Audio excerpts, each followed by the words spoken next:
Abafowethu sovele waqopheka umlando ubugenqegenqe bakwa-YouTube-ke laphana kumthandeni-ke sehlele ku-number 1 kuma-trending song-ke laphana-ke ku-YouTube-ke emva kokuthi-ke esuse-ke laphana-ke umphathi wohlelo insizwa esencane ibisihlale isikhathi eside igoloza kusuka kubo bonke umaskandi abakhiphile bahlulekile ukuyisusa ku-number 1 lafika icokama eDubai layisusa la ibeka phansi.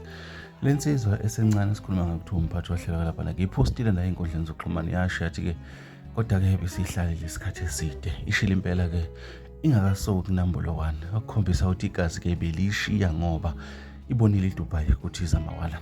Asazi bafowethu nakho lapha khona umphathi wehlelo ushilo wathi-ke usehlalile isikhathi eside ku-number 1.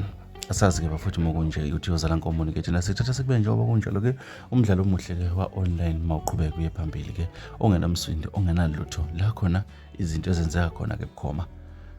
Siyibonga le nsizwa engumphathi wohlelo ukuthi ikwazi ukuthi iqhwakele zikhona iy'nqwele zomaskandi bekhona omaskandi abakhipha ama-album left and right kodwa akekho okwazi ukuyisusa.